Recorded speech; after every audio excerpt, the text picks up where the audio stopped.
Welcome, Rinkcast, to Season 3, Episode 22 of the-rink.com's Blackhawks Rinkcast, live from the COVID-19 studios in the quarantine bubble.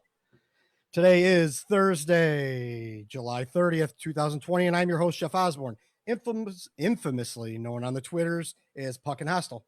My name is Jeff. It's Hefe, man. And without further ado, I'm joined by my co-host and partner in crime, Mr. John Jaeckel. Hello, John. What's happening? What's going on, man? You hear me?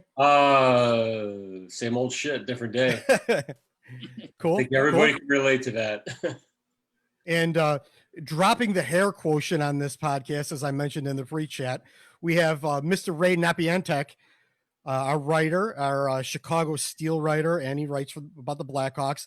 And you also do your other hockey work over at, what is it, FC Hockey? FC Hockey, yep. Doing some work for them as well. Yep. Cool. So This guy knows his stuff, which is why we've been trying to get you on some of these this summer, but the timing didn't schedule, or the timing and schedule didn't work. I blame work. Yeah.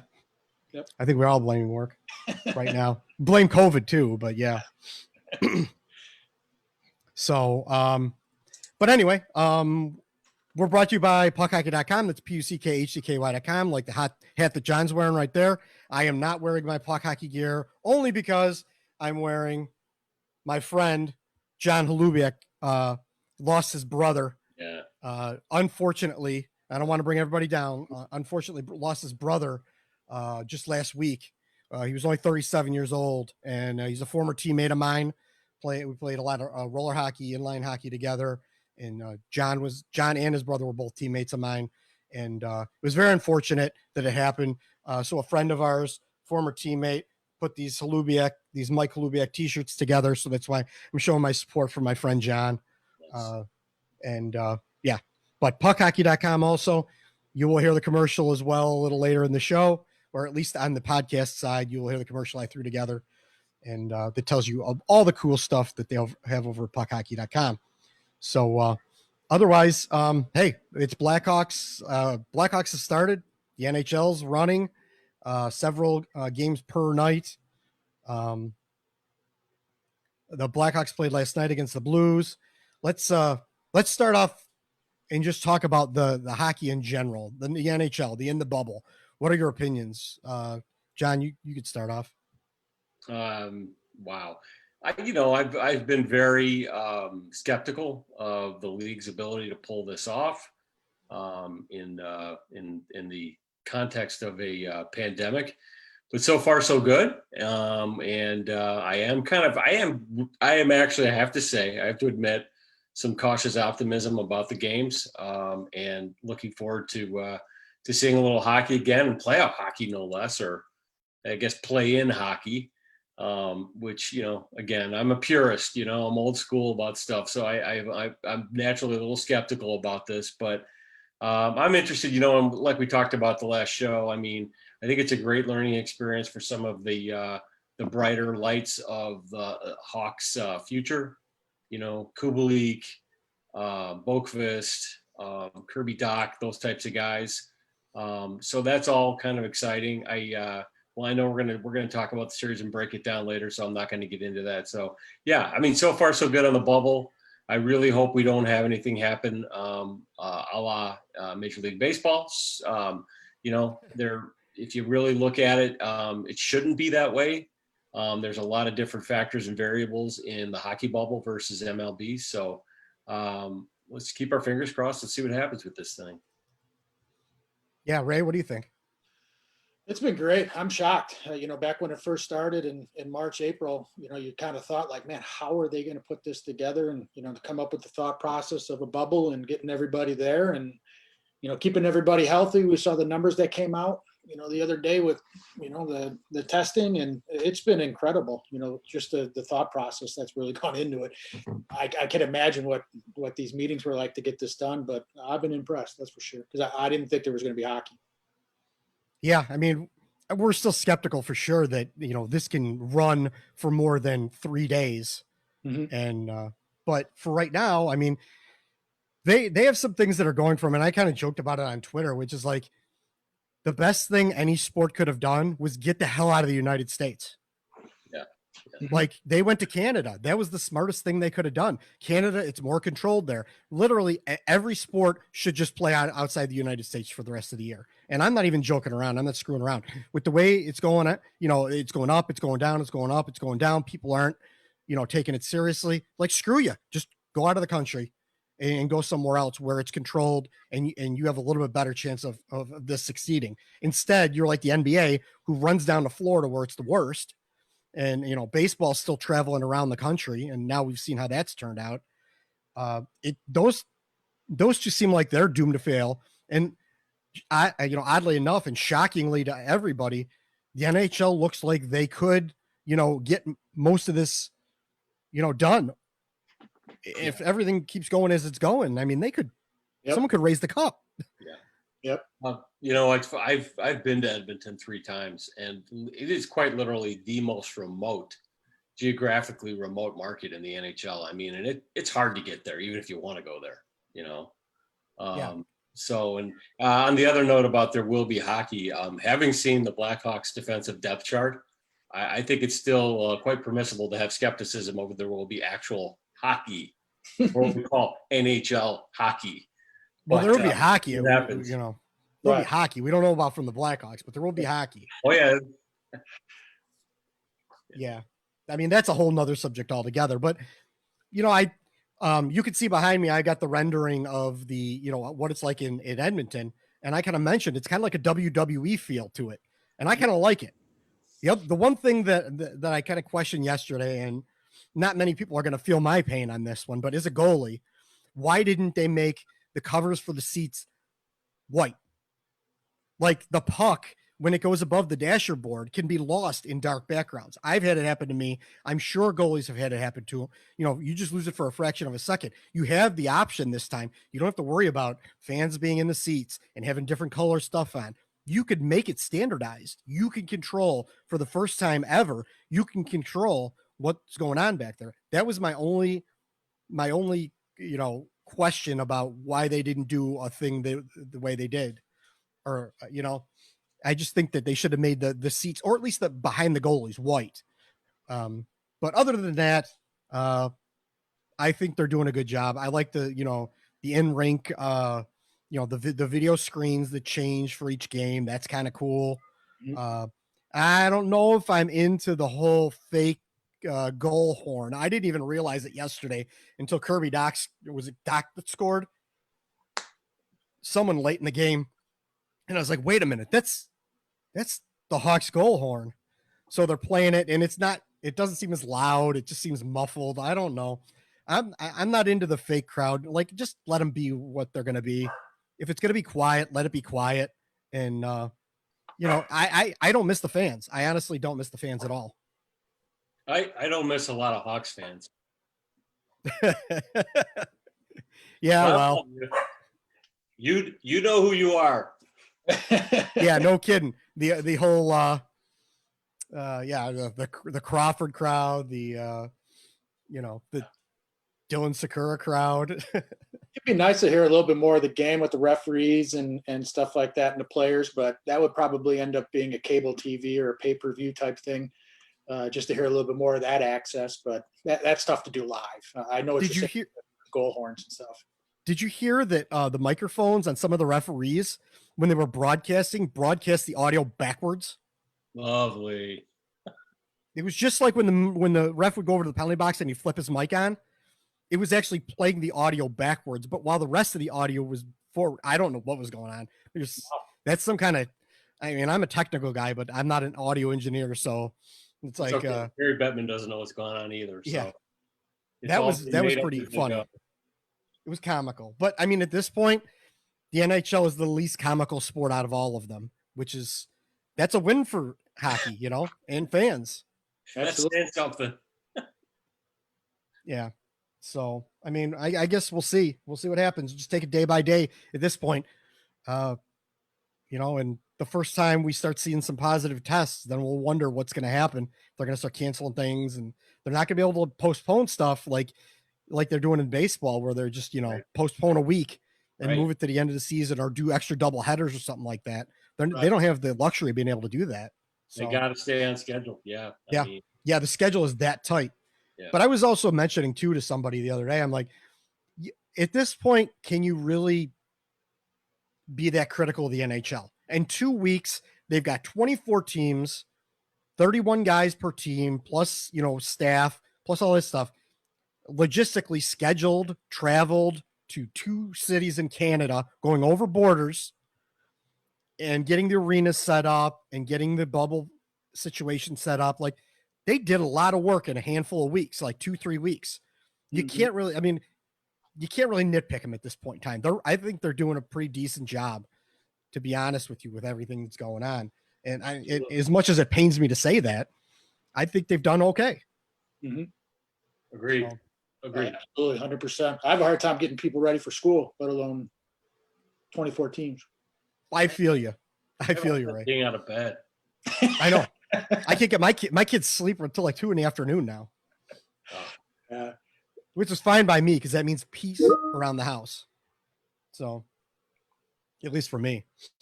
So, anyway, well, camp wrapped up, and to everybody's shock and dismay, well, not dismay, but to everybody's shock, Corey Crawford showed up for the last day of camp after they had to do their cryptic, not unfit to play, which is mandatory for the NHL. That's something that I don't think a lot of people caught on to, was that any injury, anything is going to be called unfit to play. That's just the way it's going to be. So they said he was unfit to play. And we kind of mentioned last time that like, that can only mean a couple of things. One, he's injured.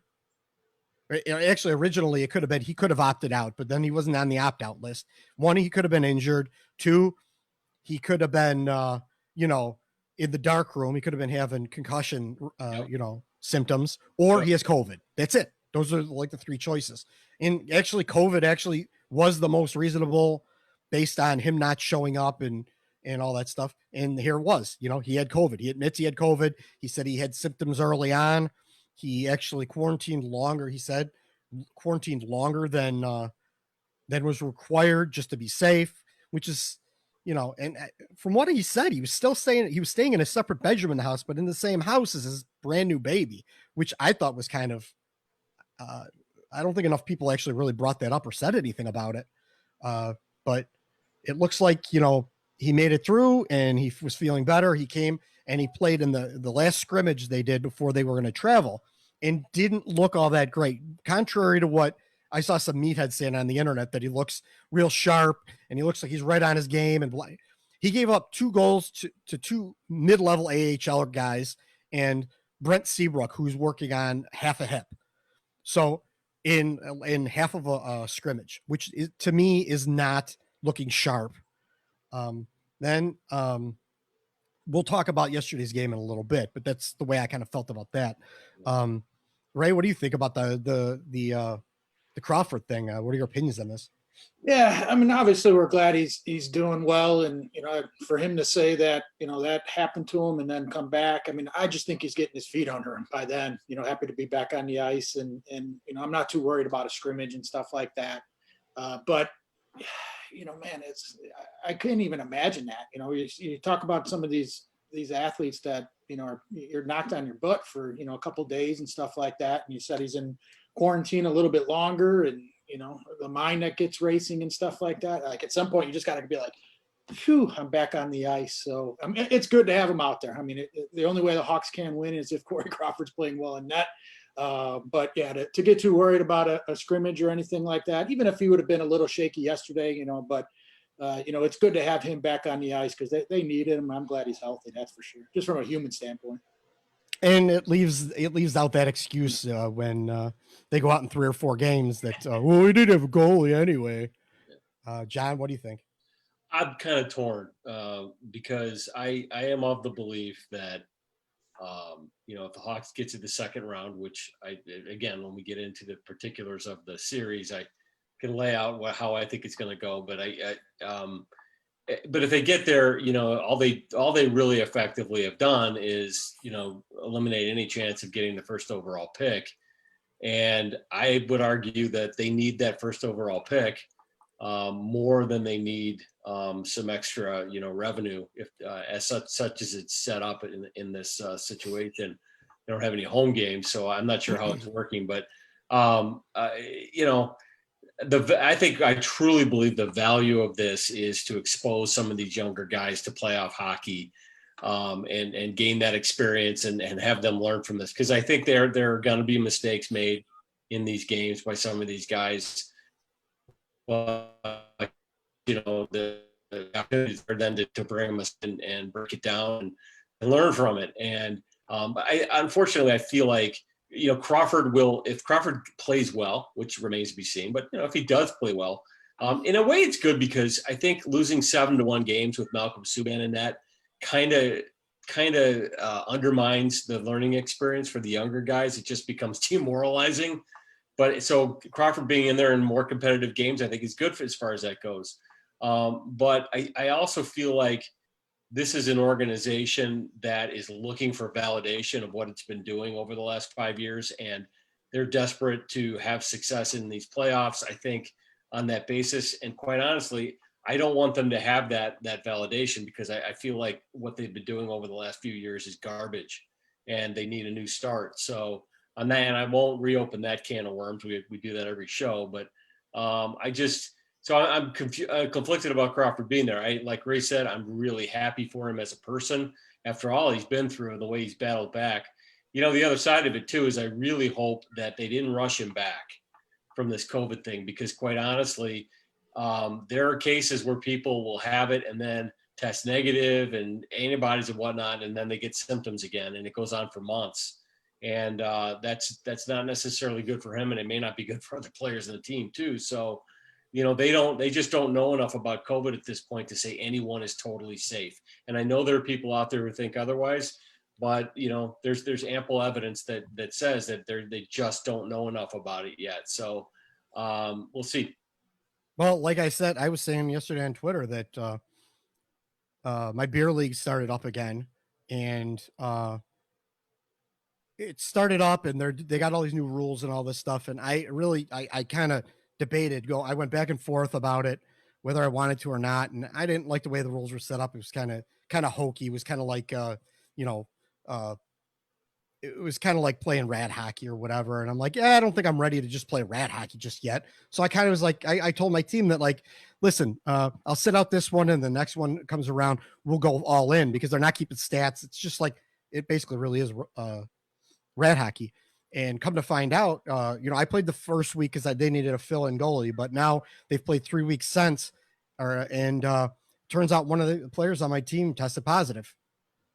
And they may or may not have been exposed, but that chance is something I didn't want to bring home to my kids and my wife, who have bronchial issues.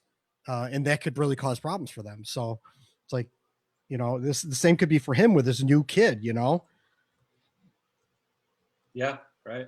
So I don't know. It's tough. But I'm glad he's back. Sure. The thing that surprised me is, like, yesterday he looked okay. I'm not going to say it looked great, because he only saw a handful of shots, but he looked pretty good yesterday. And in a game against a team that's supposed to be pretty good, allegedly. They weren't very good yesterday. But, good for him. No, go ahead, Ray. Playing not to get hurt. Yeah. Get your skates under you. Yep. Yeah. I mean, the Blues really went easy on him when they could have really turned it on. But, good for him. This is strangely similar to when he came back just miraculously out of nowhere from his concussion syndrome. Remember, he was out for like 12 months or 9 months, and then all of a sudden he just shows up to practice one day, and like 3 days later, he actually practiced a little longer than that, but basically he practiced for like a week on regular season practices, not training camp practices.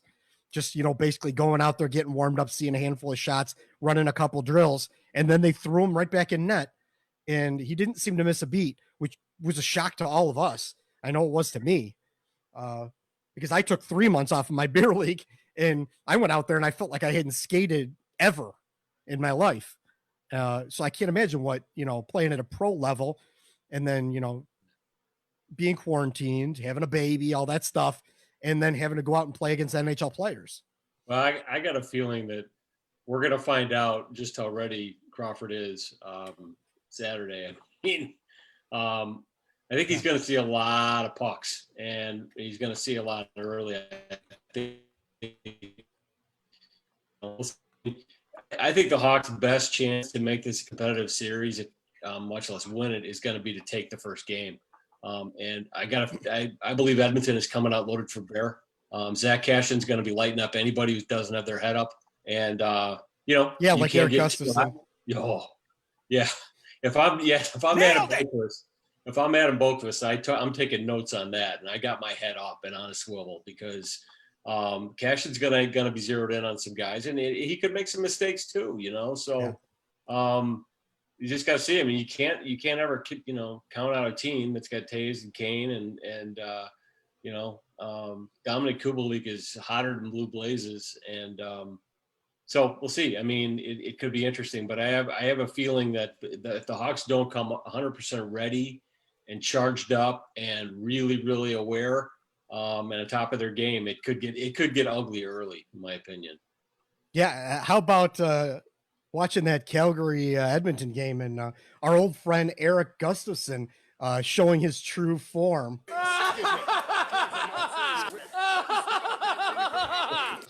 First, he was right in the middle of that first goal, standing around just watching, and then he slides skate first into his goalie, which that's not safe.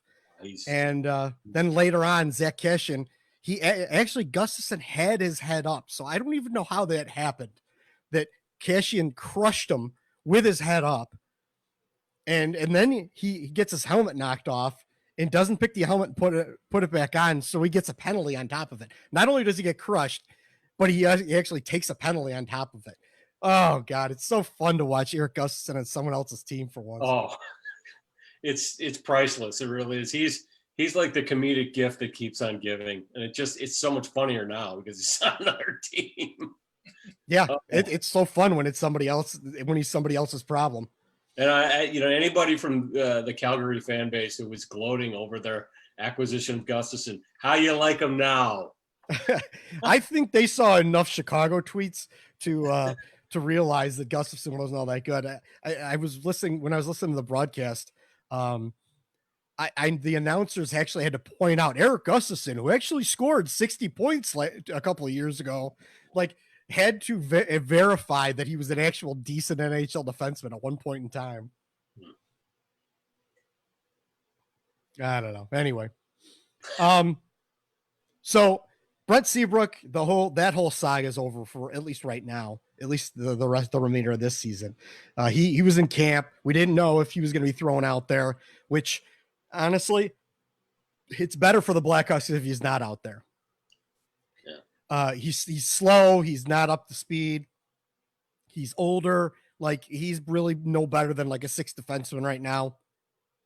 They could use him for, the locker room stuff. I know, locker room leader and all that, but out on the ice, he wouldn't be doing them any favors. They would be better off just putting him in a suit and making him an assistant coach if they want a locker room leader. So what did you guys think about the comments that, especially that story that came out about all of the stuff he's been through and the injuries he's been through? Did it not kind of seem to you guys, like it did to me and some other people I talked to, that it was all like an epitaph? Yeah, they were sort of beginning to write that last chapter, and Brent's gonna ride off into the sunset somehow. No disrespect to him, the guy's been an absolute warrior, and coming back after bilateral hip surgery, you have to salute him for that, or trying to anyway. But it's just sounding more and more to me like it's kind of he's nearing the end of the line. What do you guys think? Go ahead, Ray. Yeah, it sounded that way. I mean, it had that feel to it, almost like game 82, it was over, and then, hey, you're saying your goodbyes to him. But, as a hockey player, I could see him trying to give it another shot. Sometimes that's just hard to take out of a pro athlete. Sometimes, it's that general manager saying, hey, listen, we've got to go in a different direction. You have that. That's a tough conversation for somebody that's done what he's done. But it had that feeling to it. I'd be interested to see kind of what he would look like and come whenever next, training camp would be, whenever that would be. But it really did have that feel like, this is kind of his swan song. Yeah, it probably should be. I was a little shocked to see him get out there when he did, but he had nothing to lose by going out there and trying it out. He wasn't playing against his own teammates. There's going to be no, if he makes mistakes, so what? And he's not going to get hit out there. You're not going to see, you're not going to see any hard plays, anything like that. So, like, for him to get out there, sure, go ahead, give it a shot. But hey, he didn't look all that great. He wasn't that fast. He was having problems on his edges. Like, he wasn't able to turn that well. He's just starting to look like, Michael Roosevelt did at the very end or whatever, where it was like, it's hard to watch, and Roosevelt was actually in his day, was a decent defenseman. Brent Seabrook even more so. So it's hard to watch a player lose it like that. Yeah. But what? He's not Duncan Keith. Especially Brent Seabrook, who was, a really, really good defenseman. I mean, he was never an elite defenseman. I think early in his career, they kind of lumped he and Keith together. But the truth was Keith was a notch above Seabrook throughout their careers. But Seabrook was a really solid number 2, number 3 type of guy, maybe more of a number 2. He was big. He was rugged. He could lay a hit. He could drop the gloves. He had that bomb of a shot, absolute bomb of a shot. And man, did he have a penchant for big goals and big games, So, I mean, I'm always going to have very fond memories of his days in a Hawk sweater. And honestly, guys like that, you just wish nothing but the best to. And I just, you don't want to see him be a guy just, trying, for 2 or 3 years to keep playing when it's just not there anymore. And he doesn't need the money, it's been well documented. Clearly. So, I mean, but, and again, I mean, I think it's in a way, it's a good jumping off point for him and probably for the organization too. And for the fans, because I think that fans got to start getting used to the fact that there really does need to be a new generation to get back into contention. And it's unlikely with the current cast of characters that they're going to do that. So, these are things that are necessary. They're painful, but they're necessary. Yeah. Yeah. So, I mean, I expect him, like Ray, like you were saying, like probably give it a shot in camp. Right. I could see that happening. Me too. And we'll just see how it goes from there. And they may even roll him out there for some games and just to see what he's got, early in the season. I mean, does it really matter? A game, 3, 4, and 5 of the season, if Brent Seabrook's out there, no, it really doesn't matter. You might as well see what you got. He could see what he's got. You could show him on film whether he's, at the level they need him anymore, or maybe it's time to think about hanging it up. So, well, I mean, if you got to pay him anyway, and he's better than Slater Cuckoo, play him. I mean, that's the bottom line. If he wants to play and he's literally better than whoever else they have at number 6, and you have to pay him, then play him.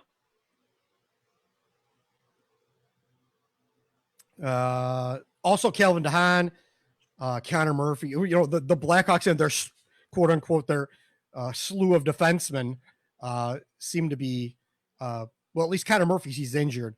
Calvin Haan, on the other hand, actually came back from injury. Came back from his third or fourth shoulder surgery in 3 years. I heard him mention that. But he's back. He's playing, and he's that's good for the Blackhawks too. Having Corey Crawford and having Calvin Haan are definitely improvements over what we saw when they last played San Jose on March 11th. Yeah, I think Haan is really critical because you really have to game plan and match up with Edmonton over 2 lines minimum, because you've got McDavid and you've got Draisaitl. And so having Haan on the left side and Keith on the left side, you've got 2 pairs with at least plus defensemen in the NHL on each pairing to face those guys. That gives you a chance, And Haan will give you a little bit in the corners. He'll give you a little bit in front, where the Hawks definitely are lacking back there. So without him, that it really would have been an undersized defense. Phrasing. Yeah, right. Yeah, I got you. So, a little bit of front, a little bit in the back. Yeah, a little bit front, a little back. I mean, he brings a lot, to the table defensively for the Hawks. Definitely. Connor Murphy, I mean, he didn't look so well, but he's nursing a groin injury, so hopefully we'll see. Hopefully he'll feel a little better on Saturday when this all starts. But let's talk about the game. Yesterday, Blackhawks played the Blues in their only exhibition game. It was an early afternoon. I wish all the games would start at 5:30, honestly, because that was beautiful. The game was on and over with, and I still had time to spend with my family at a reasonable time, other than rushing to get to watch the game. And then when it's done, it's 10:30, 11 o'clock at night, and then it's right to bed, because if you work early in the morning, like John there, John, they're yawning. I liked it. The Blackhawks look good. Good, not great. They look good. The Blues look bad, and I expected more out of the Blues. The Blues are a better team. They just are. And the Blues should have been able to wipe the ice with the Blackhawks, but they didn't. They came out flat. The Blackhawks were a little flat early on in the first period, but then came out in the second period, scored 2 goals. Third period, scored 2 goals. Scored a couple power play goals, which was strange. And we're not really used to. Corey Crawford played the first half, 30 minutes, only saw 11 shots. None of them were all super difficult. On the other hand, the Blackhawks peppered, the Blues with in Bennington with some good shots. They started out early. Like you said, Kubalik earlier. He was on fire. He was all over the place. He was firing from everywhere, which is going to be. What's that? It's because of his speed. Yes, I think he's a little slower. I don't think he's slow. I think he's a little slower. But I'm gonna be relentless on this. You better be ready. and you're gonna get the turtle with the Flames Jets on his back the entire time. But he looked really good. He was hitting the net. He was firing from everywhere, which is something that I saw when I was putting the highlight videos together for him. That he likes to shoot. They like to set him up for shots when he was on his team over in Europe. He was actually playing the point in Europe on the power play. And he just, like to sit in that spot where DeBrincat and all them like to sit it for their one-timers. Yeah. So does he, but he gets it off better and gets it through, actually. He seems to be a little bit, I don't know, more experienced, because he did play pro hockey overseas. Maybe more experience in finding that soft spot in, against pro level players. They're more AHL level players, but still pro level players. And, but he's scoring, he's hitting the net, which is more than we could say for what dear Alex DeBrincat was doing when the season was paused. He was not hitting the net and he was not scoring. And, so, I mean, that's a good sign for the Blackhawks. Kirby Dach looked good. So, what were your thoughts? Were you watching it, John? A little bit. Kubalik, I mean, Edmonton's going to have to watch. You're going to have to be really aware of him, Again, I think you may have a tendency with guys like Larson and Nurse to run around a little bit and want to jack up, the Hawks forwards with their sticks and whatnot and body them a lot. But they're going to have to also be really aware of Kubalik, especially because, where some guys like DeBrincat does a little bit more of a, find a spot, stay there, wait for the puck. Kubalik moves around and he does find those soft spots, and hit that shot is lethal. And they're definitely gonna have to be aware of him. And my personal feeling is, and again, I'm not meaning to jump ahead to the series, but I feel like the Hawks' best chance is to really keep Edmonton on their heels, and not allow Edmonton to overwhelm them. But it's hard to do and probably a very high-risk way to play. And I think Kubalik would be a big part of that, because he's a guy who's more predictable, and he's very dynamic the way he moves around. And then I think it creates some problems. So, Yeah, I was very impressed. He, to my eye, he was the most impressive Blackhawk forward in the game. I know that Kirby Dach's tires were getting pumped pretty heavily, and somewhat rightfully so. But it's an exhibition game, and it ain't the playoffs, not yet. And we'll see how that goes. And but yeah, I mean, all things being equal, it was a real positive. I'm not sure St. Louis really went out there trying to lay it all on the line. I think they feel they're probably right. So again, just take a positive from it, but don't get too high on it either. I saw something today about somebody talking about planning a parade, and I'm like, oh my God, stop. Well, they were saying that anyway before this game. Yeah. Just because the Blackhawks had a chance to advance to the actual playoffs. Right. It was, they made the playoffs. They're going to win the cup this year. It's like, Jesus, here we go. Anyway. Yeah. Ray, give us your scout's eye on what you saw in the Blackhawks yesterday. Yeah, touching on Kubalik, he's tough to defend. I mean, he keeps his feet moving. He finds good spots.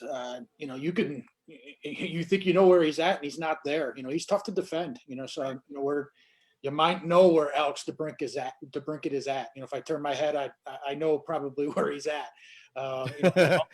Always looking for spots, Kubalik. So, and then that puck just jumps off his stick. So I mean, if he's hot, he definitely can be a difference maker in this series. But for me, I mean, if the Hawks can take this first game, maybe they turn a little bit of momentum. But for me, with yesterday's game, St. Louis just don't get hurt, get back on the fake plane, get back in your hotel at the bubble, and everybody came out of the game unscathed, and they're looking beyond yesterday. Where the Hawks, I think it was good for them to kind of look at it and go, all right, we played well, we did all the right things, we did stuff that we wanted to do, we scored power play goals, penalty kill, Corey Crawford got to see game action, quote unquote game action, so from a Hawks standpoint, it was great.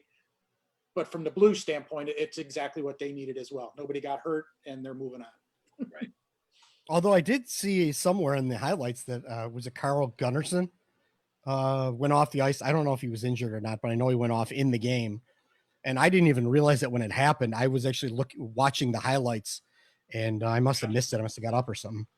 But hopefully that's not the case. But I mean, there are definitely teams that came in rusty.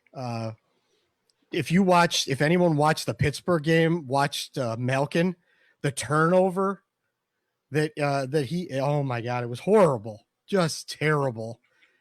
I mean, he might as well just turn around and shot it into his own net, because he basically did that. He passed it right across the center of his own zone to a wide open opponent who beat his goalie easily. And yeah. So that's the other thing. You can't read too much into. I mean, they've been sitting around for a long time. You get scrimmaging and stuff like that. I mean, it takes a little bit of get going. We all know that, even at that level. Yeah. So Malkin will get that out of his system now. I don't think you'll see a lot of it when the games are on the line. I was watching that Panthers game, and I forgot who the defenseman was on the Panthers, but in like 3 shifts, he one of them he turned it over right at the blue line for a breakaway coming back the other way, and another time he took a horrible penalty, and another time I'm like, Quenneville is not going to put up with that. Like, that dude just saw his last shifts of the game, because I think it was Mike something, whatever. Mike not going to have a job anymore, guy. Not good. Yeah. Matheson, I think was Mike Matheson, I think. Yeah. But yeah, he did that like 3 shifts in a row. He had horrible shifts, got toasted, got walked around. Yeah, it was just bad. And they were playing against Tampa, so you can't let Braden Point have a free breakaway in from the blue line. You can't. Braden Point was just on fire. He was blazing around the outside, and Florida just had no answer for any of it. So, yeah. Anyway, Yeah, we'll see what happens. I mean, everyone's going to be on their high. The Blackhawks are going to win the cup until we hit Saturday. And you know what? Right now, I'm kind of expecting something crazy to happen, like maybe the Blackhawks win in overtime or something like that, and then it's really going to be laid on thick. Luckily, you only have to turn around like a day or two later to see the next game, because the Blackhawks really they cannot stay up with Edmonton, the quality of what Edmonton has in their lineup. They're young, they're really fast, they're dangerous. The only place where the Blackhawks really hold an advantage is in net, and that's Corey Crawford at what, 75%? He may be better than Koskinen or Smith, but slightly, just slightly. But go ahead. No, I was going to say, I mean, I was thinking today about Corey Crawford and Mike Smith, and I remember the series where they faced off in the first round in 2012, and it's by no means an indicator of how this will go, because Crawford was pretty terrible in that series and Smith was actually pretty good. But it just goes to show that, any given series can play out a variety of different ways, and there's a lot of things that you can't predict. And the one thing I will say about Edmonton that may be working against them is if the Hawks can beat them the first game and get inside their heads a little bit. Let's remember something: for all the talent Edmonton has, they haven't really won anything in the playoffs, at least not for a while, decades. And that I think is the Hawks' big hope. If they can pull out game one and get in Edmonton's heads a little bit and undermine their confidence, then I think that the Hawks may have a chance to push it, perhaps to 5 games, and who knows what can happen. I mean, but again, the Hawks have been a team historically the last few years that have always, done well in 3-on-3 overtime, which you don't have in the playoffs. You got to play actual 5-on-5 in the playoffs. And while the Hawks are, quote, the youngest team in the playoffs, the truth is their best players are all north of 30, So I think that long games and long series in the opponent's city, where you're staying in a hotel, granted, no distractions with the bubble, but I feel like that plays more to Edmonton's hands than it does the Hawks. Right. Yeah, I think it's going to be the intensity that's going to be good for the Hawks. If they could come out, like you said, maybe have Edmonton on their heels a little bit. If they're not overwhelmed, with a Cassian or something along those lines, where the game's just heavy and grabbing, and it's just not that outside game. And the Hawks have that. They just haven't. They've got the Stanley Cup depth, and then they've got guys that haven't been in it. And if they could kind of hang on for that game one and kind of get that intensity, the crowd won't be there. It might be a different story if the crowd was there, but if they could just hang that intensity and say, hey man, we could play with these guys, they might be able to. I think their forwards have to play 1,000 times better defensively than they did during the season in order for this team to be successful. We always kind of point to Keith and Boquist and Murphy and Haan, but defensively, if those forwards aren't playing defense, this is going to be Edmonton's going to be tough to stop. Yeah, I agree. I mean, they have Draisaitl and they have McDavid, who I think have been playing mostly together, right? What I was seeing was that they had them separated, but they, Tippett always has that option both ways. So, I'm not sure what their plan is actually going into Saturday. I don't know. Yeah, I mean and you got other people like Ryan Nugent-Hopkins, people that like you may have forgotten, but they do have.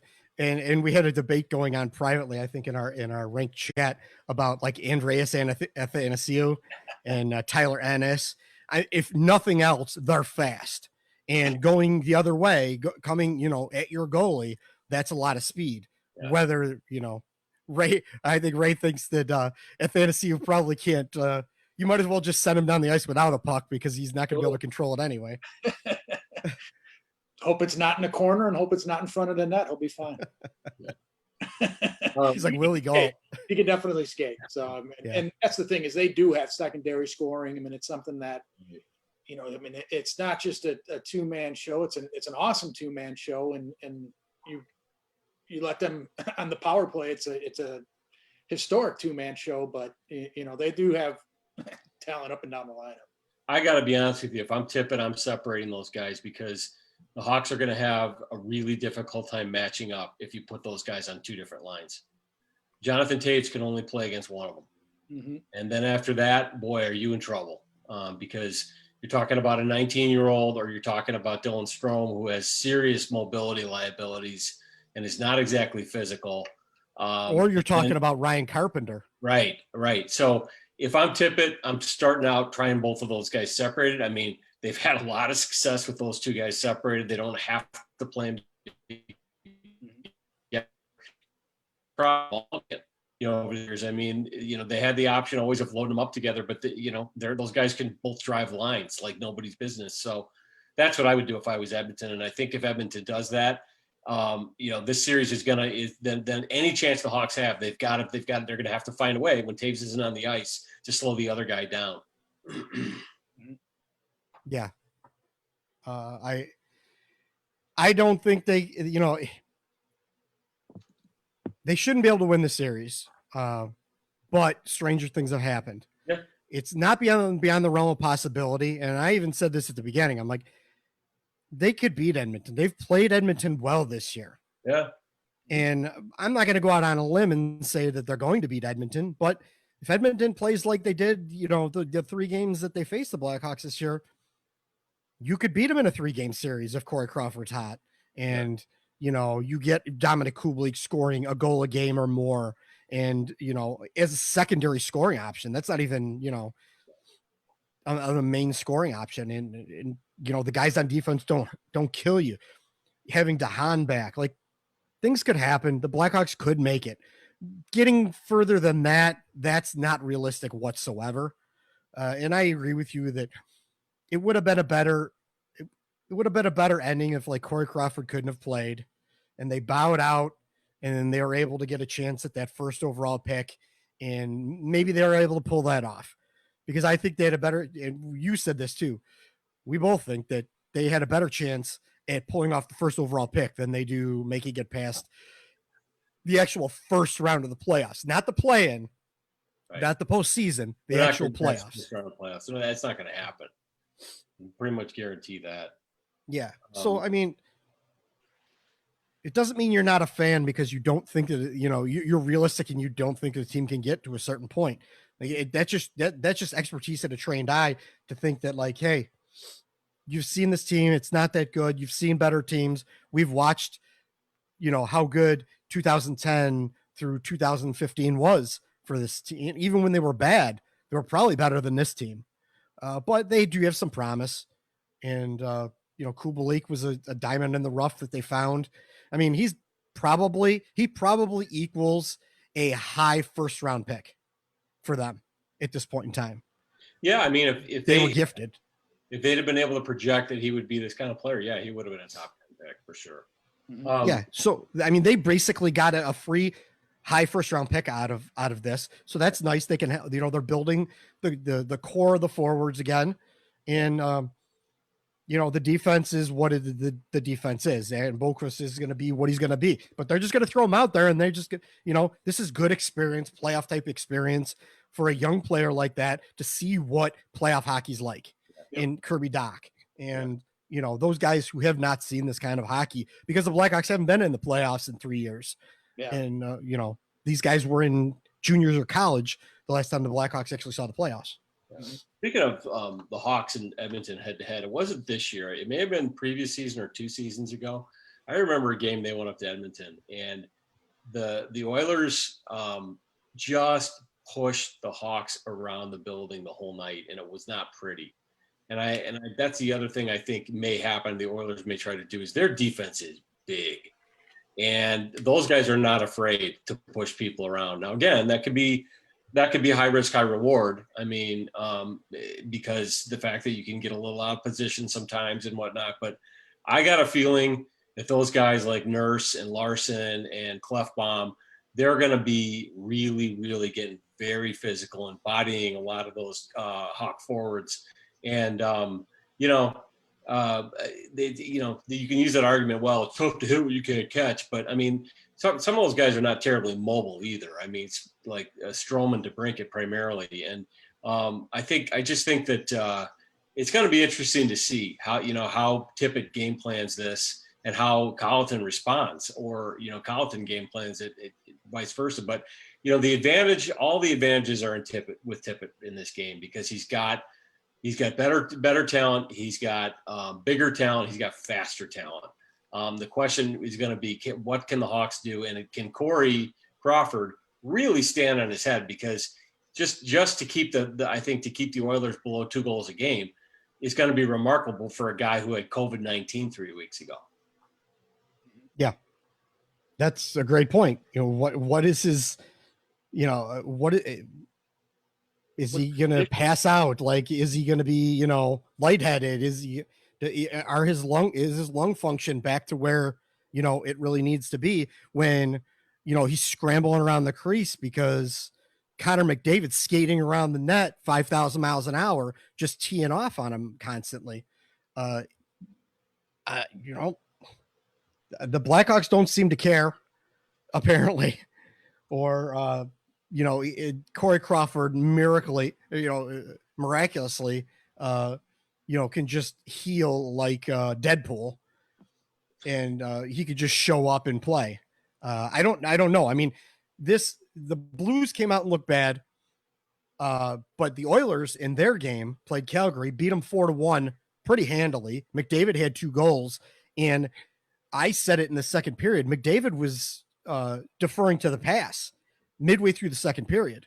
There were at least 2 or 3 other chances that McDavid had where he could have taken it himself and beat the Calgary goalie. He could have had 5 goals that night if he wasn't, pulling back and, deferring to other players when he had a clear open path to the net, or he was 10 or not even 10 foot, 6 foot out from the net, and he's one-on-one with the goalie, and he tries to force a pass that a defenseman then blocks, and it goes back the other way because it's just an exhibition game and who cares.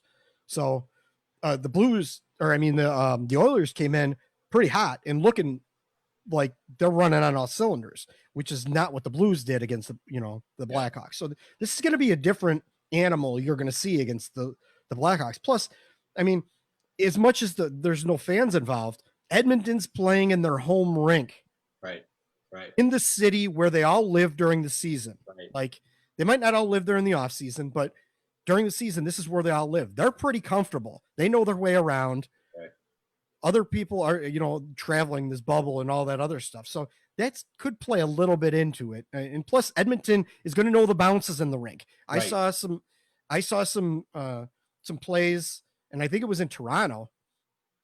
One of the Toronto games where someone was one of the teams was dumping. I think it was actually Toronto was dumping the puck in deep off the boards, and they were getting weird bounces, and it looked like it was something they knew was there. Right. And then, we're trying to use it to exploit the other team. So, there could be those small advantages, for Edmonton. So, I don't think it's going to, it may go 5 games, but I don't think that the Blackhawks come out of it, winning 3 out of 5. You say 4 games. Ray, what do you say? I think Edmonton will take it in 4. 4, yeah, it's probably more likely, but I don't think the Blackhawks get swept. I think they got enough in them where Edmonton comes out bad, Blackhawks start hot, kind of bang around a little bit. You keep McDavid under undercover for a little while, and they could win a game or win a 5-4 game. Right. With Corey Crawford, or win an overtime game, because Miro Koskinen and I think it's Mikko Koskinen. Sorry, I always get that name mixed up. I mix them up with the other Russian brothers, Kostitsyn and Mike Smith. They're not all that good. If it were me, and from what I've seen, Koskinen, I like his size better. He's like more like a Corey Crawford style, but he's huge. He's like 6'7". So he just stands back in the net and just covers the whole net. He's not real flashy. Right. Ben Bishop. Yep. Same kind of. Yeah. He's not flashy at all. He just blocks the puck, and then that's it. Mike Smith is a little more out there, but he also has that advantage of being able to play the puck, which can be a blessing and a curse. If he's too cocky, turns it over, gets caught out of position because we'll see. If you have a defense like the Hawks, where you've got guys who tend to end up below the goal line, that Smith's puck handling could be a huge advantage for Edmonton in terms of getting pucks out and catching the Hawks, way, way, way out of position. So I have a feeling they're going to go with Smith to start. I think it's going to be an experience factor, and the fact that Smith has had playoff success against the Hawks, and he kind of got in their heads in 2012, long time ago. But I just have a feeling that Tippett will have, will go and to that really good point, because I think both teams are going to try to catch each other off guard, in terms of coming back the other way. These could kind of be track meet games. Depends. I mean, it depends how the refs call it. And it also depends, if Edmonton starts really lighting up some Hawk players, it could slow it down. We'll see. Mm-hmm. Yeah, when I looked up and down the lineup, you look at Chicago's defense, in Duncan Keith looks like he's in great shape. I mean, that's probably the most obvious comment I've ever made, but if he can play some, loads of hockey, and then they're just missing somebody like like Nurse, if we had a Nurse where it was just, man, he could play a heavy game. You felt a little bit better about him, defensively than maybe, the bottom, four that the Hawks have. They're just missing that guy that I think that he plays a heavier game. He could play in front of the net. He's going to be tough in the corners. He could still defend. He could skate, stuff along those lines, to say, man, if they just had someone like that, you'd feel a little bit better. If it's hockey, if it's playoff hocky intensity. Yeah, I actually would like to see him have a couple of those guys. I mean, Larson, Nurse, Clefbaum, any of those three guys, or a couple of them. I mean, because that's the other thing about the playoffs, and we've seen it time and again. I remember last year, Tampa Bay came into round one against Columbus. Tampa Bay had all of the momentum and the press clippings and the expectations. Columbus swept them, and Columbus did it by just beating them down physically. And the refs swallow the whistle. So again, if you've got a big team like Edmonton does, I mean, I think you've got it, especially in your own building. I mean, even though there aren't fans there, I think that the refs are going to go back to, calling the games a little not tight, let the clutching and grabbing go and the hitting go, and, the sticks and whatnot. And that again goes to Edmonton's favor, because I think they're going to try to play that way too. I think they're going to be rough and heavy. Yeah. If you look at up and down their lineup, like Ray, you mentioned, their defensemen that are going to be playing 6'1", 6'3", 6'2", 6'3", 6'4". Like, where do the Blackhawks have that in their lineup? They really don't have a lot of that. And Nurse is 221.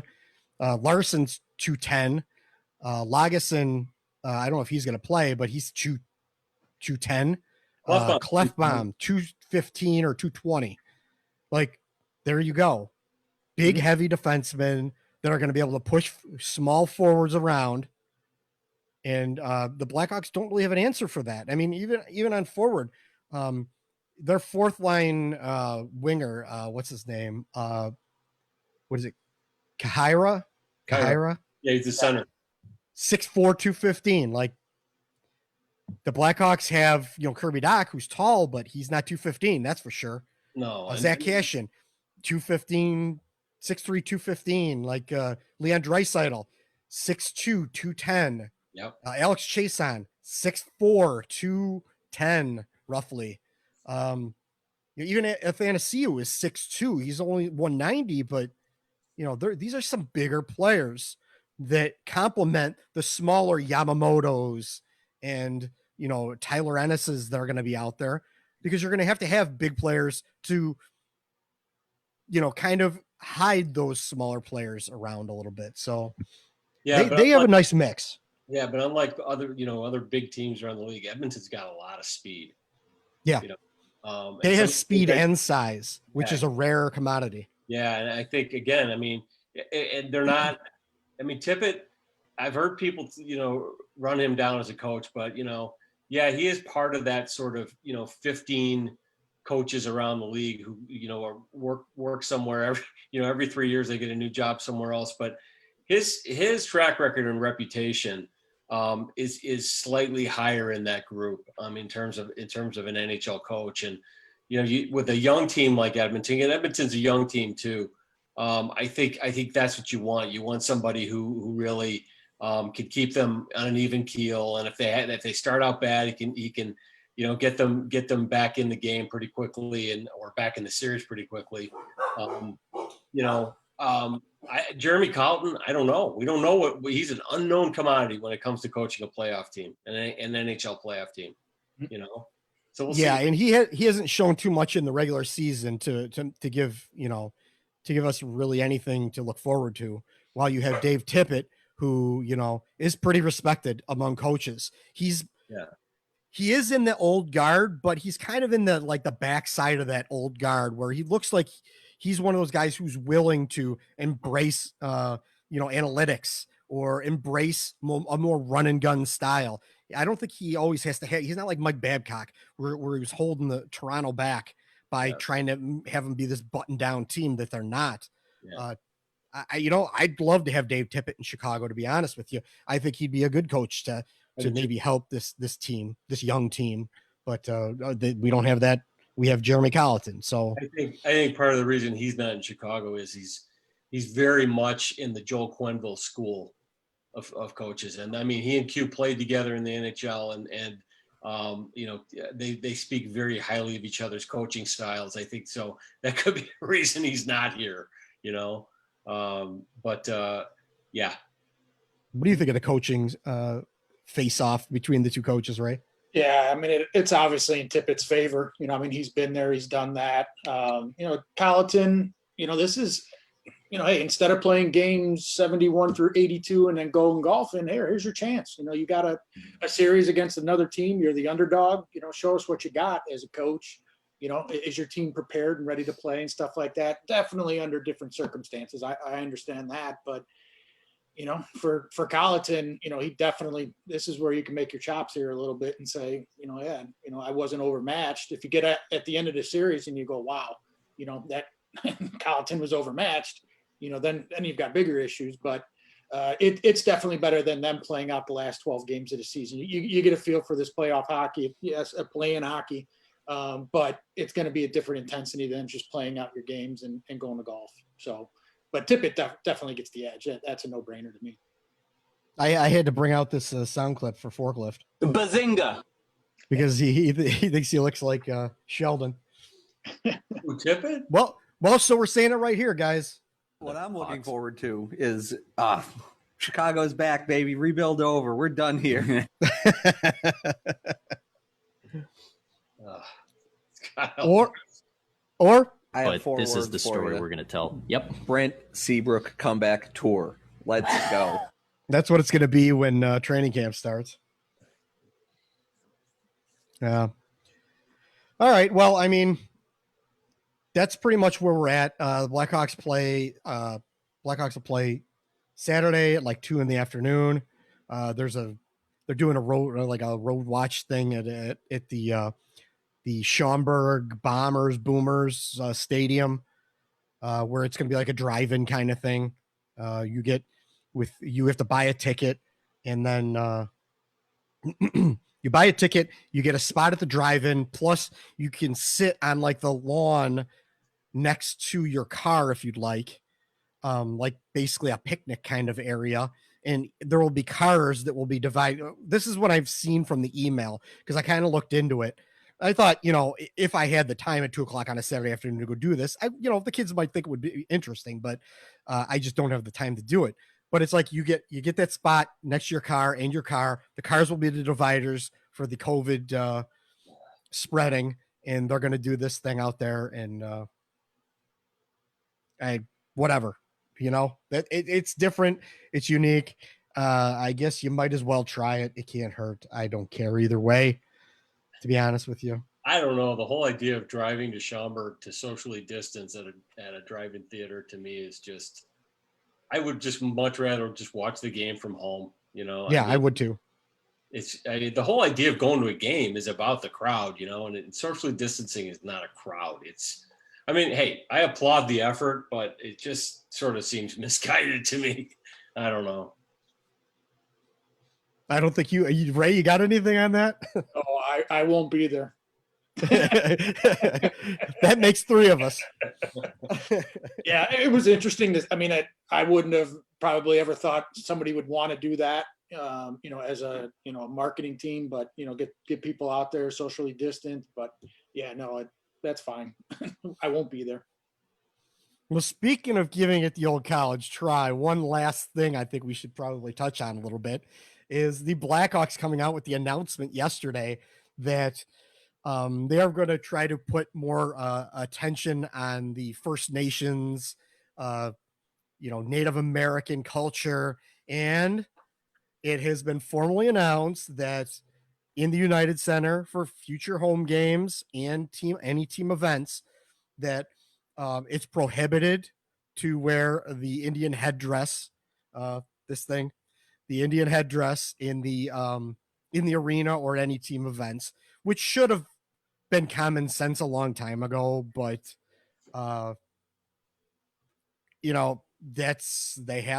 these days you have to put in if you're not addressing it publicly on Twitter with an announcement, you're not addressing it to the general public. So that's what they did. They addressed it. I think if the Hawks are gonna walk this path of trying to preserve the logo and the hallmarks, I think that they're gonna have to do this dance, every step of the way. They're gonna have to err on the side of not being offensive, and trying to live the stated mission of being a tribute to Chief Blackhawk and to Native Americans. And we'll see if they can pull it off. Because I think as we've seen, even though some people don't like it, the cultural expectations are changing, and corporations and big brands in this country are moving in that direction, and they're not looking back. So it'll be interesting to see if the Hawks can pull it off. I've said this for years, and a lot of people wanted to argue with me about it. And my whole thing on this is the logo is going to change in our lifetime. I think so. I'm not going to like it. I love it. I have it tattooed on my arm. I love the logo. I'm going to hate that it's going to go, but I understand that it's going to go. And I've just come to the realization that I'm going to just have to accept it. Do I think they need to change the team name? No, I do not. It's not an offensive team name. You could change it to Blackhawks. It's a black bird. Right. Some people find that offensive for some reason, and I don't understand why, but Blackhawks, and then you could,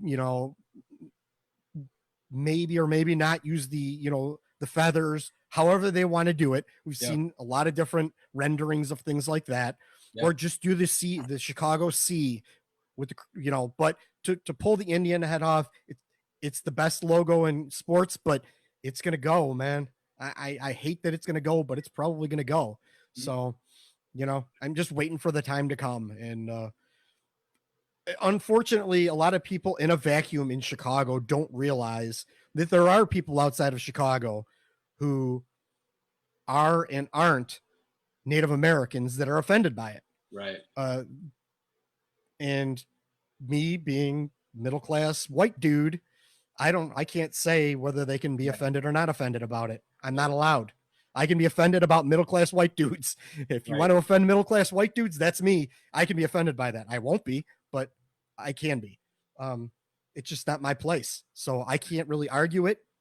I can only say, what the team was named after, just to try to get the truth out there, make sure that everyone understands what the team was named after, why they were named the way they were. And that's what I could prefer to do. And other than that, but you're getting the Blackhawks are actually getting a lot of shrapnel from the Redskins and the Indians. Right. The problem here is the Indians logo was a caricature of an Indian, which is offensive. Dude, it's offensive. It's offensive. And the Redskins name is a slur. Yeah. So the name of the Redskins is the bad part. The logo of the Indians is the bad part, and that's where we were at. They're lumping names and logos in together, and there's a lot of confusion, and there's a lot of haze in this whole thing with the way culture is today, and a lot of people getting offended. So is the logo offensive? If there's enough Native Americans that say it's offensive, then it's offensive. I can't argue it. It's not any of our place here. Unless you're Native American. No.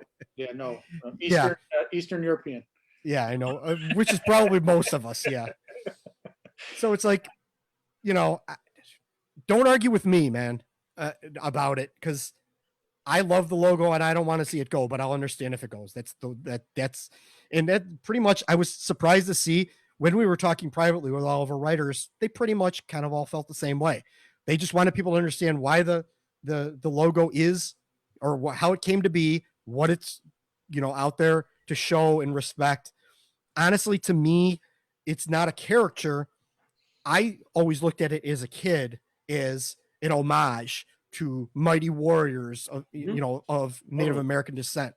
Now, it's not a caricature. It does look like, a Native American Indian chief, kind of like the Redskins logo does too. I liked Indian themed logos. I liked the colors. I thought it was cool. I looked up and thought, Indian chiefs were like hero type, like superhero type warriors. And that's the way I felt. But I am, I don't have a voice in this, and that's fine. And I'll accept whichever way it goes. So that's kind of the way I feel on that. And that's where Chicago, the Blackhawks, they have to show. I mean, you can't just say, you don't just put out a statement. You don't just say, this is what we're going to do, and then don't do anything. They've done some stuff in the past. I mean, I've been in the stands when they've done some things and stuff like that, but the educational side of things, if they're going to educate people about it, the history, stuff along those lines, I truly believe it's going to be changed definitely in our lifetime. And, you could say one thing and do another, and that's even the league. I mean, we could talk about this on a bunch of different levels.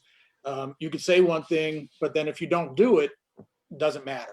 You've got to say it, and then you've got to follow up with it. So it'd be curious to see what they do. I think what's going to happen, Gate, to your point, is after the Redskins change, and I think the Indians are going to change, and I think after that happens, the Blackhawks then are going to be the lone outlier, in pro sports around the the Native American issue. And I think that eventually the focus will be on them, and the question will be, well, why are you the only ones who haven't done it? And I've seen a lot of that. Yeah. It's really funny. I mean, when I was in college, which was a long time ago, as you guys are aware. That was like 1935, right? Longer than I care to admit. Our college's mascot was called, or the team name was called the Siwash, and it was an Indian tribe. And this was, full disclosure, was in the 80s. And we had a new college president come in, and he decided to change the name from Siwash to the Prairie Fire. And, I don't even know what that is. This was in the 80s when there was no political correctness at all, and, but it's interesting because the story is, yes, the Siwash was the name of an Indian tribe, but it was an Indian tribe that had been named by white people. And Siwash literally meant savages, so it's really interesting. I mean, because in hindsight, I don't know. I mean, that would never survive today. That's for damn sure, that would have been the first one to go. Yeah. So, I mean, it's just like, these are complicated issues, and you're 100% right. My thing is I'm not Native American. So it's not for me to say how Native Americans should feel one way or the other, but I will say as a white American that they are complicated issues. Now, Redskins, that's a slur. I mean, that's racist, Chief Wahoo is a pretty racist caricature, and so, I mean, Atlanta Braves, I don't know. I mean, they're tributing Indian warriors, but it's not for me to say. And again, here I am, I'm falling into it because I'm saying, and I shouldn't be, but I do think that they're complicated issues. And unfortunately, I think what's going to happen though, is over time, as each team kind of ticks off and changes, it's going to put more and more pressure and focus on those that haven't. And that's when it's going to change. And this is a marketing driven league.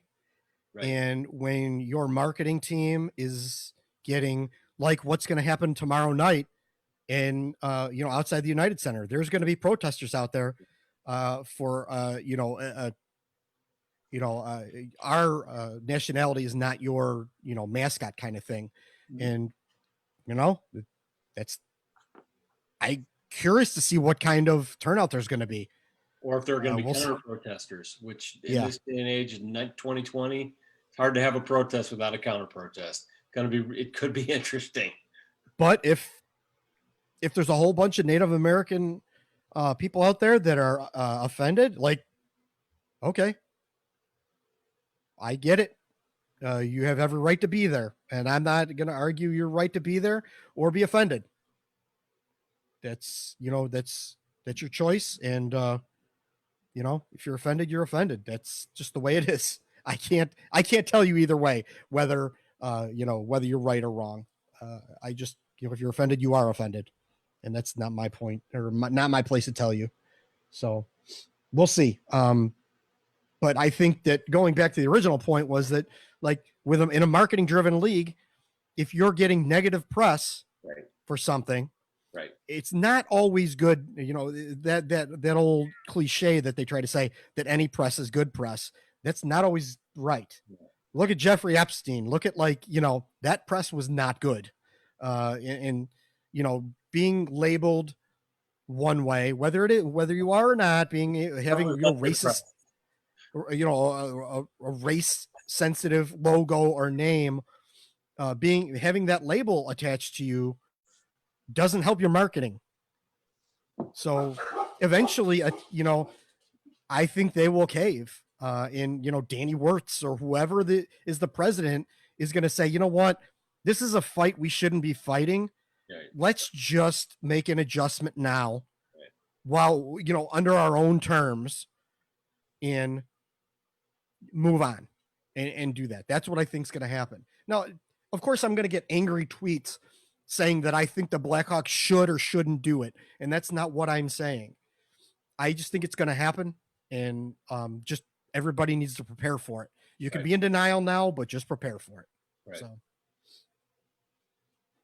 yeah. So that's kind of a sensitive thing, and you got to kind of walk the fine line on that whole situation. But it's something that needed to be addressed, and there's other things being addressed, like the players in the national anthem, for the games are trying to show solidarity for the Black Lives Matter movement.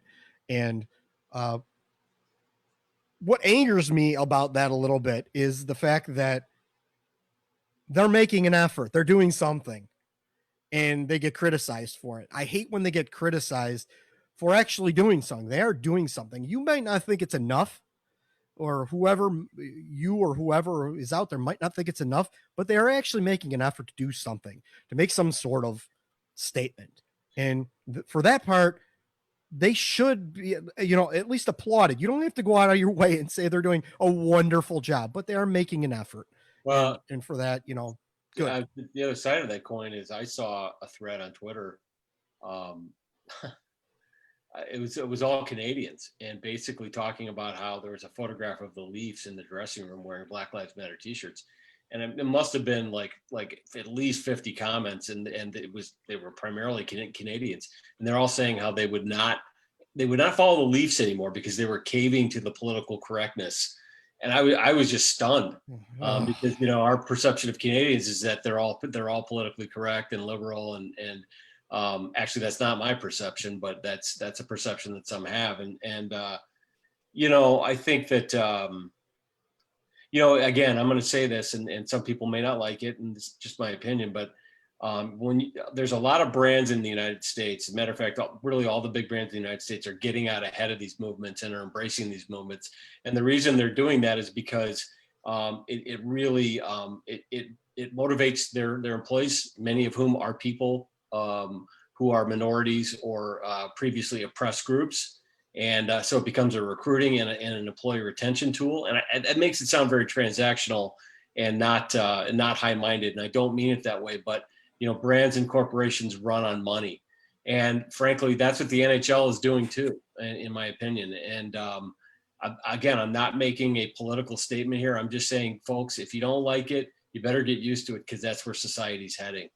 And there are reasons why, and the reasons are bigger than any one individual or any specific protest or counter protest.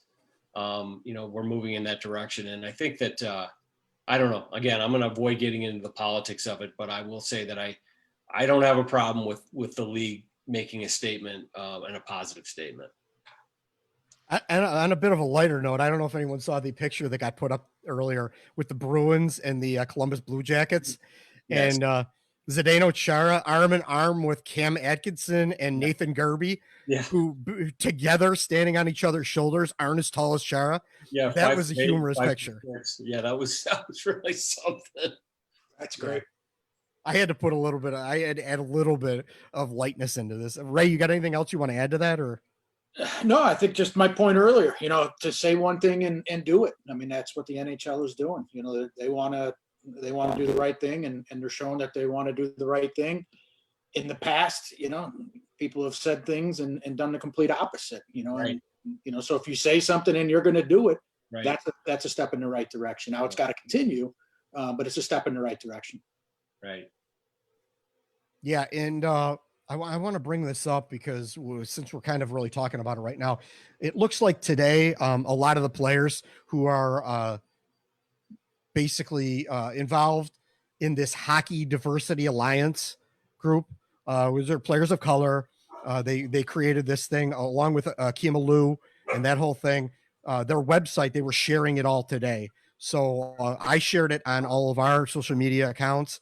The website is hockeydiversityalliance.org. Go there, check it out, look around.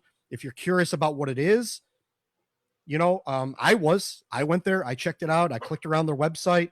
I wanted to see who was involved. I don't see any Blackhawks names on there right now, but that doesn't mean anything. I mean, Malcolm Subban is a player of color, and I would fully expect him to be involved in this movement. So, yeah, and I know PK is very involved, and I think it's definitely for the benefit of the league and the sport, and it's frankly the NHL has kind of lagged behind other sports in terms of diversity among its players and coaches. So I think that it's time.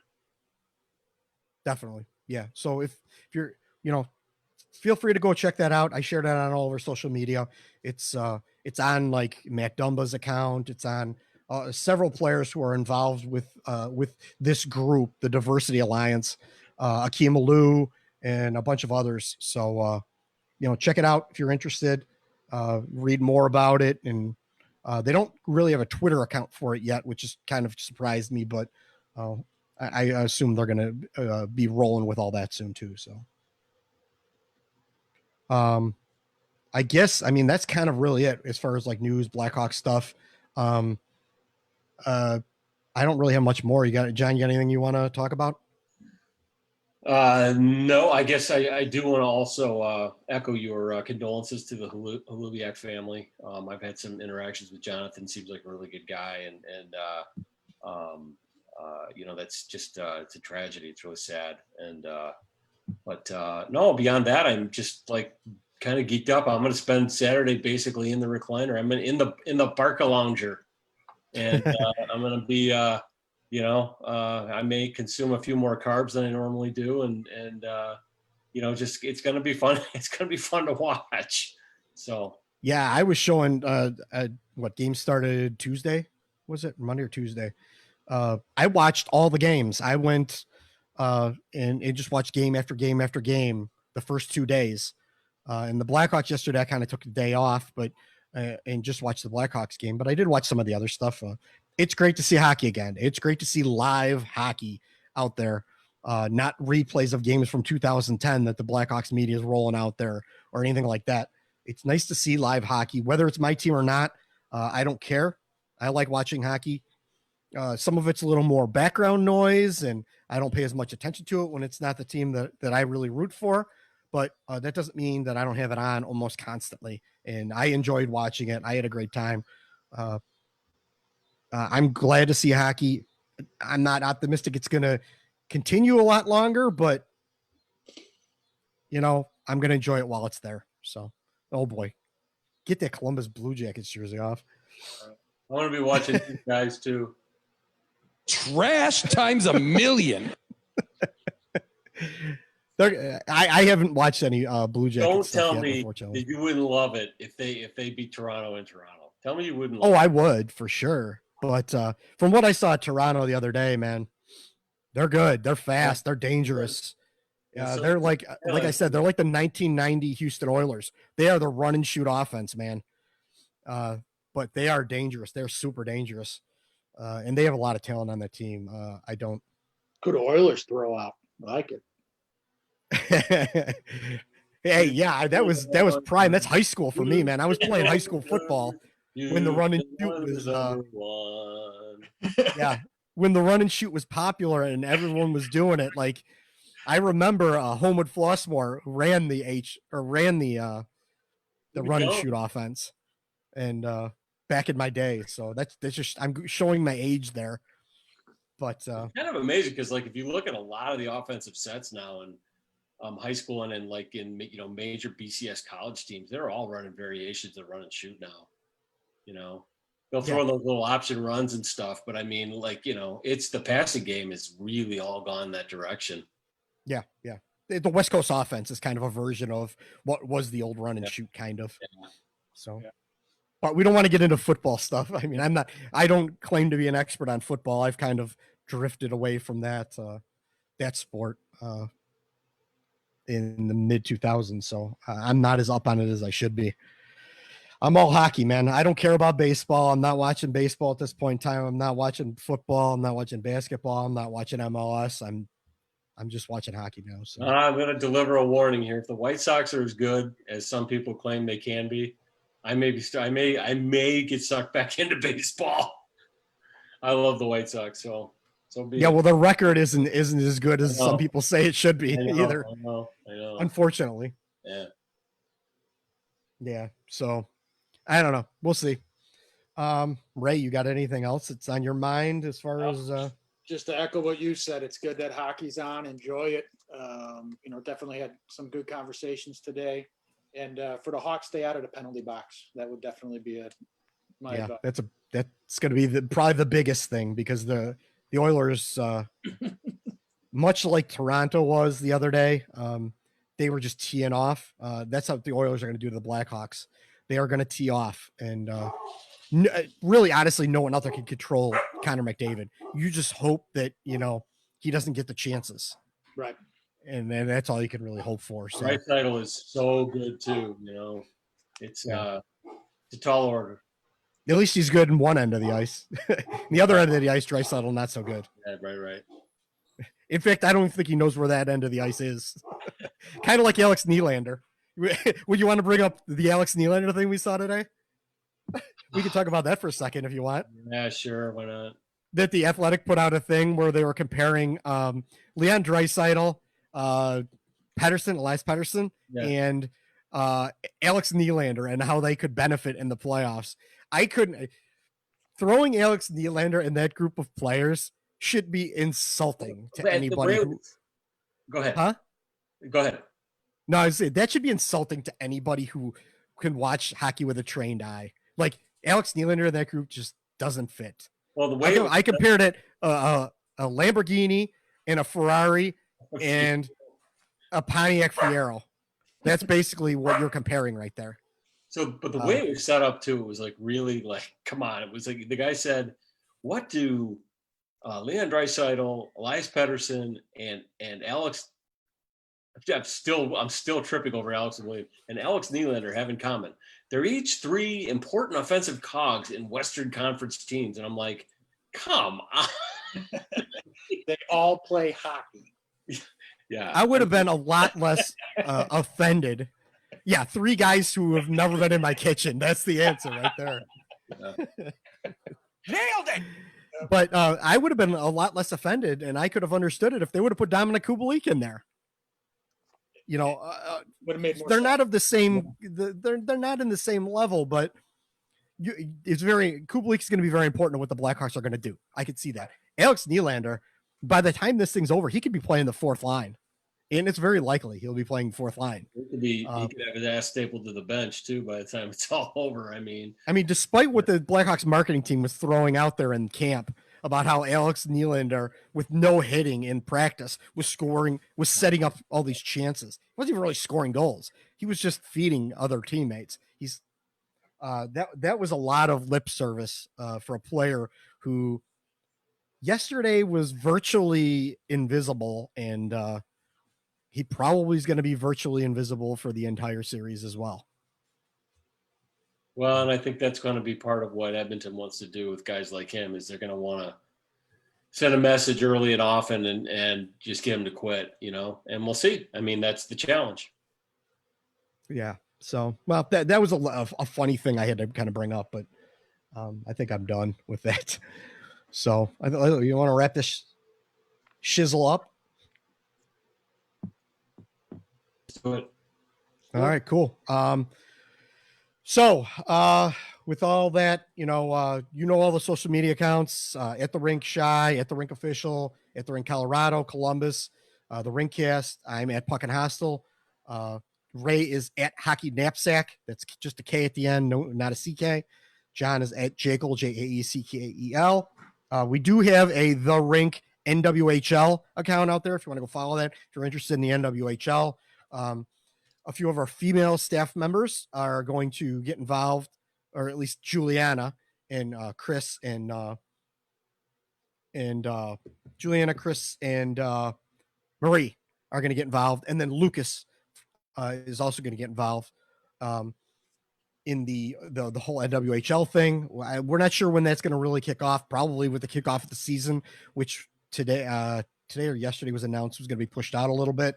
So check that out. I want to say shout out to the Olympiak family. Mike Olympiak, we miss you, buddy.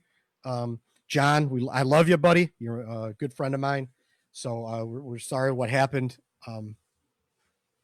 It's just very unfortunate. But I don't want to end on a total down note. Let's be happy, and hockey's back, and at least the people that we know seem to be happy and healthy right now. So that's good. If you get over to iTunes, rate and review us. We could use some more reviews on the podcast side. You could leave comments on the Facebook Live side if you'd like. We'd appreciate that too. I'm trying to get this out there on YouTube. If you watch this on YouTube, go over there, leave some comments, let us know what you think. I hope you're enjoying it, at least. John, you got anything else you want to? Yeah, one announcement and one advertisement, if you will. One announcement: we have hired a new writer to cover Rockford. Good call. Taking over for Mario Tirabassi. His name is Andy Campbell, and you can follow him on the Twitters at Andy Campbell 16. Andy's a former college hockey player. He lives on the East Coast, so he's kind of tuned into Hockey East as well as just understanding the game as well. And he's gonna jump in and provide Rockford coverage for us. We are also getting our writing staff is just overall is exploding. We've got a lot of new writers coming on. We just talked to somebody today who may be joining our Colorado staff. And what we are looking for right now is we're looking for Columbus Blue Jackets or Lake Erie Monsters fans who'd like to get involved in our Columbus affiliate. There's some openings there to get going with that as well. So it's exciting times at the rink now that hockey's starting back up. But like I said, we've got needs for writers, and if you're interested in getting involved in the Hawks, or if you're interested in getting involved in another NHL team or another league, the way we're structured, we have opportunities for everybody. Yeah, Toronto. I want to mention Toronto too. Chris Caruso has been handling it by herself. Yep. So we could definitely use extra Toronto writers, which would help us get more Toronto content out there. Yep. Only one person can only do so much. So, right. But yeah, the NWHL, we have all that stuff going on. We're still going to be doing the Wolves. Ron will be doing the Wolves again. Sean Fitzgerald, the Indy Fuel. So we're trying to cover it all. Marie Sexton, she actually She works with the Colorado division, but she actually handles the Colorado Eagles, the AHL affiliate. So you have that. We're open to having beat writers for, all those levels, ECHL or junior, just overall junior writers. Ray handles some of that. Eric Andrews handles some of, the scouting reports and stuff like that. Maybe we'll even get, I doubt we're going to get him on a video call, but maybe we get the Wiz back on to talk about some draft stuff after. Oh, we got to get Wiz all over. Yeah, we got to do a mock draft with Wiz. That's an annual thing now, and it's always fun, I don't think there's any camera that can handle the Wiz, but we may get him on an audio. He's a little bit behind the times, and he might take the whole internet down with his intensity. So the good old Wiz. So we hopefully a lot of good stuff coming on. We're probably going to have about a good 11 months worth of hockey because after this is all over with, with the Blackhawks and the Stanley Cup or whatever happens, they're supposed to roll right into training camp and the draft, free agency, and then training camp. And they're going to want to get started like around December 1st for the regular season. And then that's going to be a condensed season as well. But they want to end around the same time next year. So you're looking at, a season, a full 82 game season and the playoffs and all that stuff from December until the end of June or middle of June or whatever. That's a lot that's going to be going on. So if you like to write about any team, it doesn't just have to be the Blackhawks. Let us know. Email us podcast@the-rink.com. Send it over. Or you could send it to WRITEFOR @the-rink.com. Send it over. We'll even take on more Chicago writers. We have a robust staff, but that doesn't mean that we can't take more on. So that's what we're looking for here. Hopefully we're going to nail all these series because it looks like all of our divisions are actually in this. We don't have a Detroit division or anything like that that's sitting at home right now. You got the CBJs, you got Toronto, you got Chicago, and you got Colorado. They're all in. So keep coming back for our content. Unfortunately, there's no Chicago Steel, even though their roster this year probably it would have been fun to cover. Yeah, could beat probably Detroit at this level. It would have been a fun run. They were loaded. They broke records already, and weren't even done with the season. And our boy Ryan Harvey. Hey Ryan, what happened to your Twitter account? Where'd it go? We're looking for you, buddy. Maybe we could have Ryan on sometime. Ryan, call me, man. Call me. Yeah, absolutely. He's got my number. Yeah, he's a good dude, and I bet he's a very good conversation. Yeah. He's a great guy. Why don't we try to get Ryan on as a guest? Absolutely. I mentioned it one time, and he liked it. So I think he'd be interested. So we should probably do that at some point in time. He has some very interesting opinions as far as like prospects and stuff goes, and that's cool because sometimes you got to think outside the box to make changes and make things progress. So it's adapt or die. I love that. I forgot what movie that was, but that comment, adapt or die. So anyway, I think we can wrap it up. Ray, you got anything else? Any shout outs? Anything else you want to bring up? FC Hockey? Yeah, you mentioned it earlier. FC Hockey, we got a new website, NHLentrydraft.com. It's got a mock draft. It's got build your own rankings. Definitely a lot of, our rankings for the 2020 draft, so definitely go in there, take a look at that, NHLentrydraft.com. Awesome. Yep. I saw that the draft booklet that you guys put together. It's really good and comprehensive. It's a lot of information. So I highly recommend, if you're interested in draft prospects and stuff like that, go get, it's available on the website, right? Yeah. Yep. Yeah. On the website. Yeah, I mean, you got to pay for it, but I mean, you want good work, you're going to have to pay for good work. Unfortunately, these guys, don't work for free, unfortunately, and nor should they. So unlike us. So I think that wraps it up, right, John? It does, and it's been a lovely experience. All right, cool. Well, the next time we get together, we could be 2 or 3 games in the opening play-in could be over with. So we'll see. Maybe next week, and we'll have much to talk about. Yes, for sure. Yeah, it might be a much different tone. So Anyway, okay. Well, I guess that wraps up. So thanks for taking time out of your busy schedules to download, listen, and support us. Until next video episode or audio episode, see you on the rink.